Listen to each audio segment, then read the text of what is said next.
আসসালামু আলাইকুম ওয়া রাহমাতুল্লাহ। দেশের প্রধান প্রধান জাতীয় দৈনিক পত্রিকাগুলোর শিরোনামে স্থান করে নেওয়া আন্তর্জাতিক সমস্যা ও সংকটের মধ্যে আজ যা যা থাকছে। শুরুতেই মধ্যপ্রাচ্য সমস্যা ও সংকটের খবর।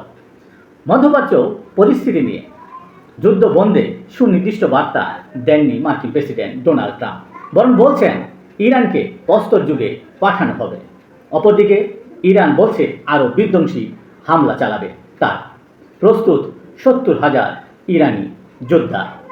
সিএনএনের এক্সক্লুসিভ প্রতিবেদনে বলা হয়, ট্রাম্পের অবিরাম মিথ্যা ইরানের সামরিক সক্ষমতা নিয়ে চাঞ্চল্যকর রিপোর্ট প্রদান করে সংবাদ মাধ্যমটি। বিশ্বজুড়ে জ্বালানি সংকট, দেশে দেশে নানা পদক্ষেপ। বাব আল মানদেব বন্দর বন্ধের হুমকি হুতিদের। ক্রাউন প্রিন্সকে নিয়ে ট্রাম্পের অশালীন মন্তব্যে ক্ষুব্ধ সৌদি আরব।